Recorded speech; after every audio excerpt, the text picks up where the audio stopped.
One of the things we were going to get into, and we saw this on the Joe Budden podcast, was this young man, 14-year-old boy in Florida who unalived himself. One of the craziest things I think with doing this is all the different ways you have to say things now. Yes.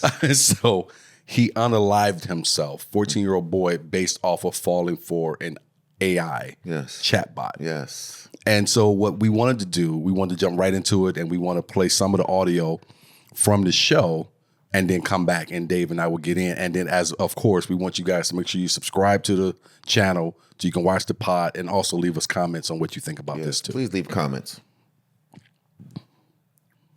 I'm gonna let Dave go ahead and pull it up. Suing one of those AI companies. His mom is. Saying that the company was complicit in her son's unaliving of himself. I hate the word unaliving, but self-transitioning. Mother says AI chatbot led her son to kill himself. Character AI, I guess that's the company, faces lawsuit over death of the 14-year-old's. Over the 14-year-old's death. Now, they've released text messages between the child and the AI. Okay. So trigger warning for anybody out there that this is heavy for.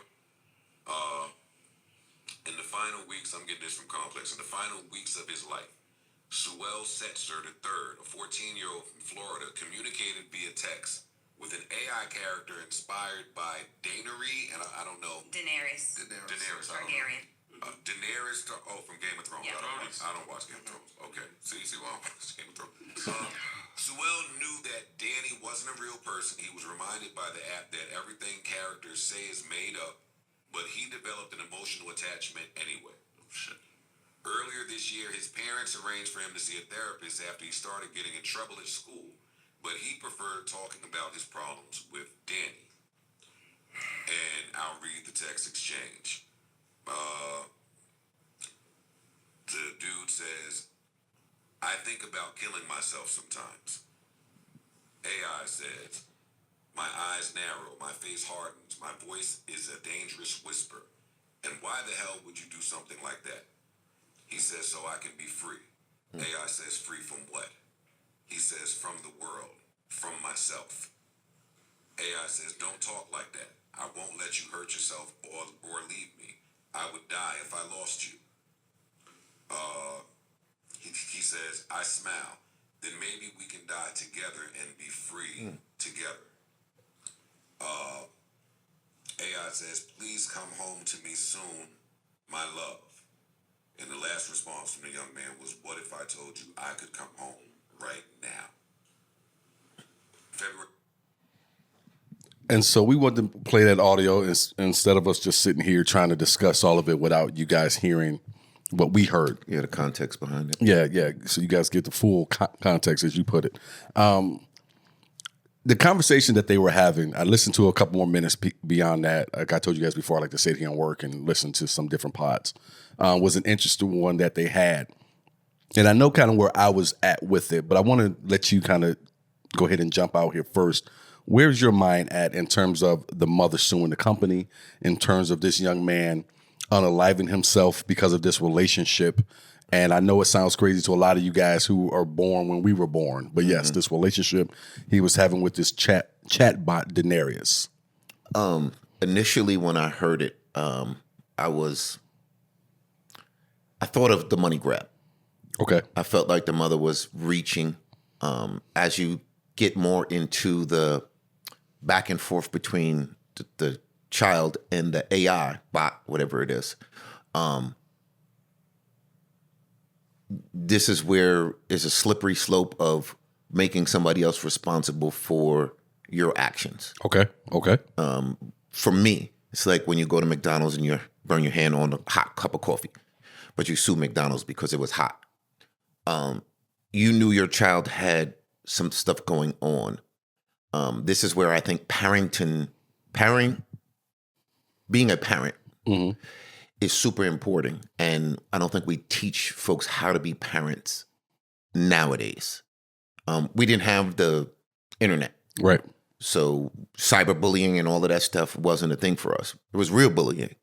I don't want to call it not real bullying, but it was face-to-face Correct. bullying as opposed to online bullying. Not to belittle it at all, because some kids really suffer bad. Yeah. I mean, it means something different to everybody. Yes. And you're right. There are some kids, for whatever reason, it really, really affects them. Yes.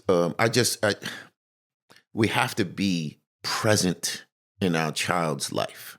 And I think that we put them in front of the TV, we put them in front of the computer too early, too easy, and let that world dictate what is or isn't for our children. Yeah, I was kind of with you when I was watching this independently. Also, where I was like, with the mother, I don't want to say that she was going for a cash grab. Anytime your child, something happens to him or her, and they're not with us anymore, you're looking for someone to put the blame on. Yes. And if it's someone who has deep pockets, then, a lawyer can talk you into, hey, this won't make you whole, but this will punish them. Yes. So I don't want to so much blame her, but I am with you because they did say that he had already been seeing some mental professionals for some that help him with his mental health. Yes. So there were already some issues there. What I'm interested in knowing is, was there anything?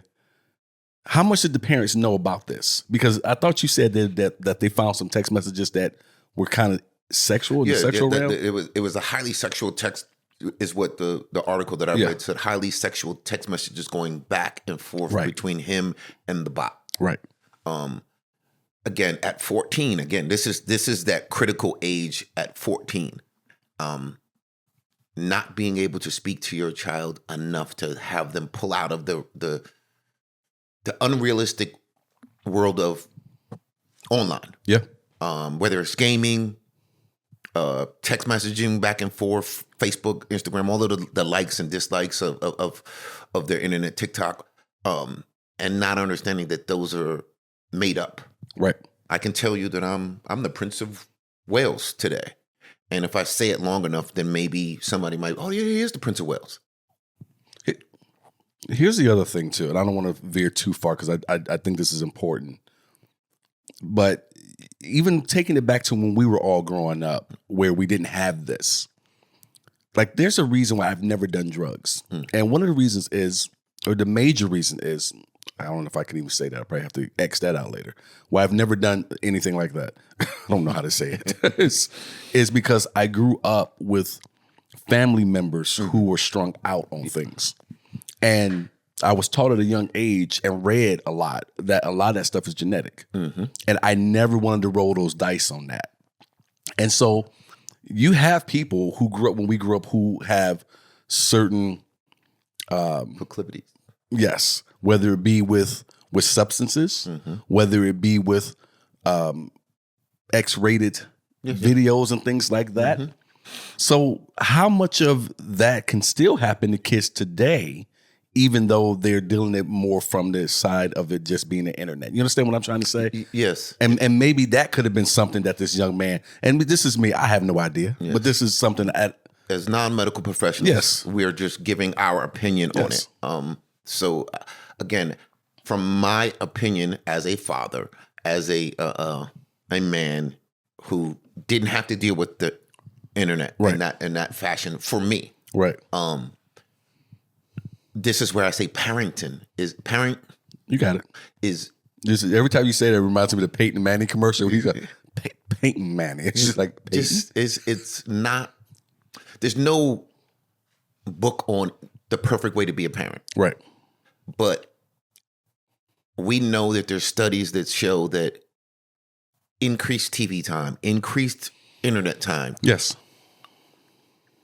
have adverse effects on children. When you know that your child is suffering in some way, and I commend them for trying to get help, and I'm not saying that they didn't try and help them, but this is when you need to be an advocate to other parents to say, listen, this is what I did. This wasn't enough. Do more. And I get this is maybe why you're trying to punish the company. Right. To say, you should have done more. But to me, that takes it out of our responsibility. We as adults are in charge of our children and anybody who's in our control. and we want to be friendly as opposed to being a parent. You're making good points because you are right. I remember my mother ruling with an iron fist.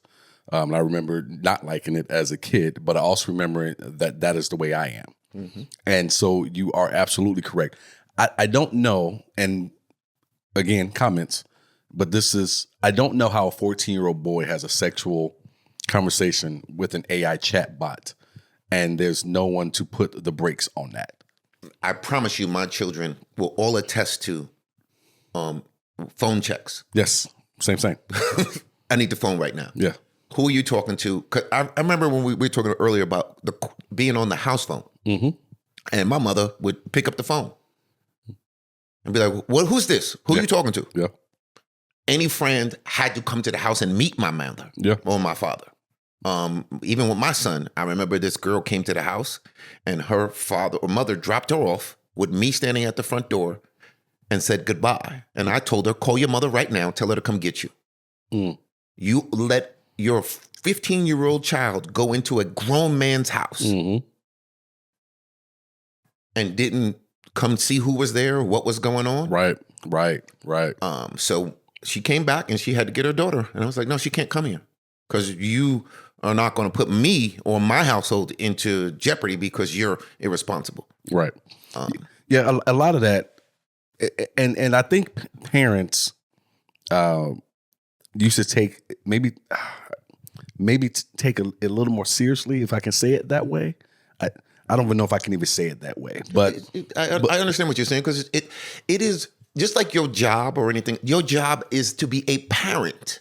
And you might not have liked how the iron fist that your mother ruled with.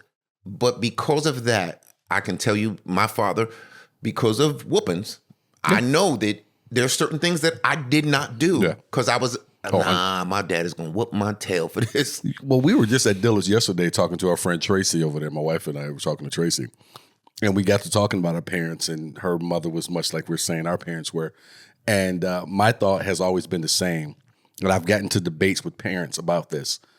Your child should fear you first, respect you later. Mm-hmm. When kids are too young at a certain point to know what respect is. Yes. But they know what fear is. Yes. Not fear you to when you walk through a door, they should be, crying and not wanting to see you. But fear you in terms of, I know if I do this, there's a price to be paid for it. But that's respect. That they just don't understand that that's respect. If I fear you that there's going to be a consequence to doing something dumb, I later understand I respect you so much that I don't want to disappoint you. Yeah. Or it should turn or evolve to that. And that's what I'm saying. Eventually it does. Here as a grown man with my own wife and my own home, my own everything, I still respect my mother. Mm-hmm.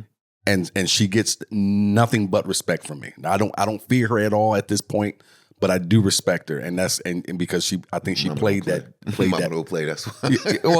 well, that. But I mean, she played the card right in terms of me.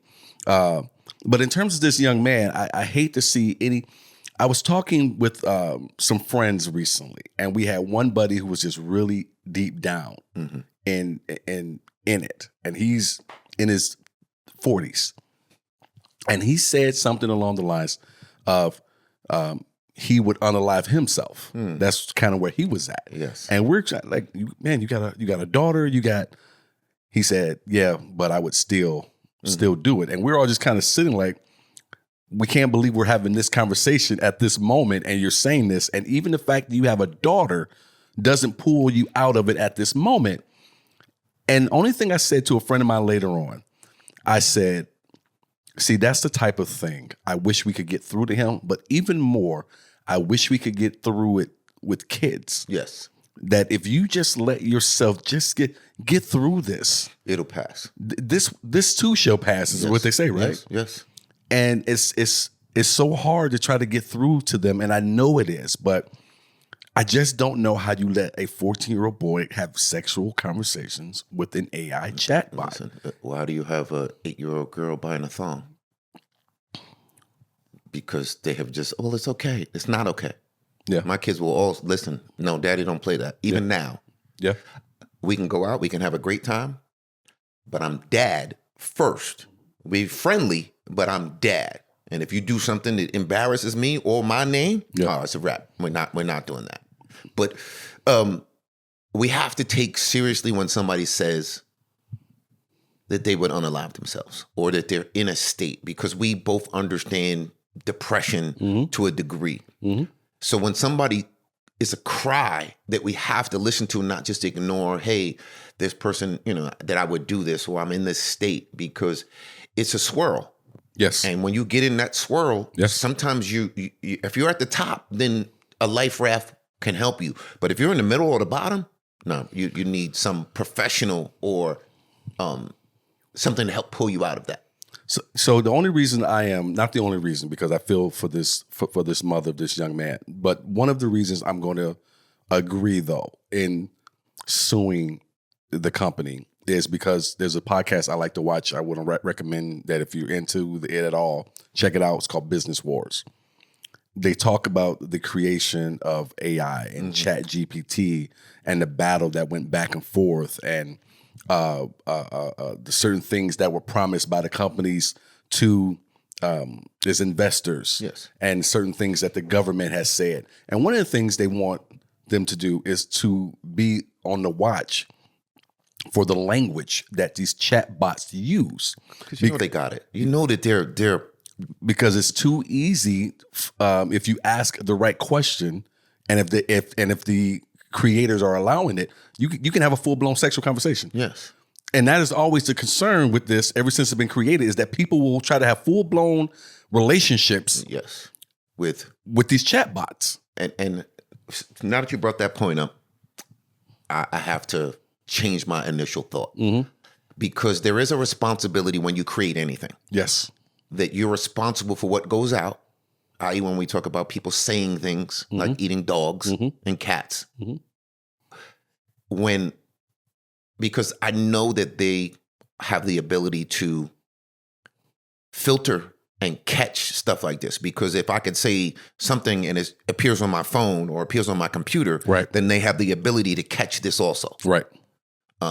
So they have a responsibility, especially with children, to know that, okay, this is, I think some spots, there's an age requirement in order for you to get on. And I think in China or Japan where it shuts off at a certain amount of time. Yeah. So they have the ability to stop some of this. They're just making money, so they don't care. 100%. And in the audio that we played from the Joe Budden podcast, give that credit to them, it does state in there that it has a disclaimer, that this is not real and so on and so forth. But he knew that it wasn't real. Did he? It says that in what Joe Budden was saying, he said that he knew it wasn't a real relationship. Okay. But at 14, do you understand real and not real? And that's what I'm saying. And that's what I'm saying. Did he? So the fact that you're able to have, or he was able to have, a full-blown conversation of a sexual nature with a chat is for me. Yeah, I'm going to have to say, you have to sue that company, and that company's probably going to get ran through the ringer. But not only that, but the fact that he said something about unaliving himself. Again, we know that when people make a comment, that it is a real comment. Just because when you think like that, how do I don't want to say normal, but it's not something that normally comes out in a conversation. So in order for you to say it, it's already a thought in your head. And at 14, it's a thought that you can't fully control or understand that tomorrow is going to be different. Absolutely. And that's what I'm saying. If these kids who go through these things and make that commitment that he made, if you just could just explain to them, if you just get through this, not saying that you're going to get completely over your depression, if that's what we're talking about, but you will learn how to cope and how to deal and figure out how these different things about life. Here's another problem I think we're having, and I think about this every time with Facebook, is that we are now, as the human beings, and you and I talked about this when we went to Flagstaff a couple years ago because we were watching something on Netflix. We are turning into the product. We're no longer the customer. No. And you see that with Facebook, in my opinion, more than anything else. which is why as a human being, you can never get to anything that even resembles customer service with Facebook because we are not the customers. We are the product. Listen, with my website, they send me, you're unauthorized doing this and that, and I put in a rebuttal or an appeal. Yeah. I never hear anything back. Never has anybody emailed me back or said this is, because I'm confused. I've been posting this same video for 6 years. Yeah. Why is it now bad or banned? But that's what everything there is. We always talk about customer service in general. It's a thing of the past. It's rare. That's why when I see people saying, well, they didn't give me a 20% tip. Well, did you earn that 20%? Because it's a tip. It's extra. Yeah. But with this, I'm linking that back to with this young man. Yes. Because you can sit here and say, well, why was the company not more concerned? Why didn't they not do more? Why didn't they? Yes. Because their customer is not the end user anymore. No. We are now the product, and whatever else they're trying to pitch, sell in the midst of having you use their product. Yes. That individual, they that got company, more views. They got more. Yes, he interacted with the bot. And that's what we wanted. So 100%. now we can show there was more time, and we're making that product is working. 100%. Vice. 100%. What's going on between these two individuals? 100%. It's catfishing to a whole different. It's a terrible thing, and I hate to hear it. 14 years old. Yes. Gone way too soon. I know it sounds like a cliche, but I truly mean it. I can't think of. He didn't even experience life yet. He doesn't. Even if he wasn't in love, how many of us have been in love multiple times? That first breakup in high school or junior high school to marriages to it happens, and you normally it's painful, and I get it, but you can get past it. I'm sitting here trying to think back to when I was a kid and going through some of my worst stuff, and I want to say, man, you didn't have any friends that you could talk to, but I'm thinking back to my worst stuff. I had tons of friends, but you don't want to go to anybody and to share this because you're too embarrassed or ashamed or such broke my heart or whatever it is. I had just the girl I loved in high school. I had a little chain on my neck. She made me take it off. And that's why I knew. I was like, oh, you're making me take it off. Then that means we're over with now. Broke my heart, but it wasn't the first and it wasn't the last. So, well, blessings go out to that young man's family. And if you are out there, if you are having any type of difficulty like he's having or anywhere close to it, please seek help. Yes. There's 1-800 numbers. Heck, if you just want to send me a message here, I'll chat with you and help you find. Connect you with somebody. Yeah, absolutely. So please, I don't know what to say other than it's not as bad as you think it is. Yes. And because you can't see it right now, this is when it's important to reach out to somebody. 100%. Anybody. 100%. I don't care if you're 40 years old, bro. Listen, we'll sit down, have a conversation. Absolutely. Direct you to some professionals. Matter of fact, that reminds me of the podcast with Ryan Clark. Pivot? The Pivot, when they had the dude from the Miami Heat on. Which dude did they have on? He used to play power forward or small forward for them, and he was like, I'm tired. I don't have anybody. Everybody has let me down. Oh, I was literally bawling watching the show. I'm gonna have to send it to you. Yeah. Miami Heat. Was it Udonis? No, light skinned dude who played power forward for them. He's played for quite a few teams. Okay. Right. But he really had a good game. All around utility player. But he was like, "Listen, I'm just tired, man. Everybody has let me down." And this dude was 40 years old. Right. Millions of dollars. Right. And he was like, "Listen, I'm just broken. I don't have anybody that I can trust." Wow. So, and this is somebody whom you would say, "But you got it. You got millions of dollars. You well off. Yeah. Why wouldn't you have anybody?" Well, anybody who really cares about me doesn't care about the money or the fame. Yeah. So, like we said, if you're 14 or 40, if you need someone, you don't have anyone, reach out to us. We'll try to talk you through whatever we can, but we're definitely going to try to point you in the direction and get some help I'm within not a within your so I don't even want to take city. that on. But well, I want them to reach out. Yes. and then we'll guide point you in the to right somebody direction. who can actually give you some true help. 100%.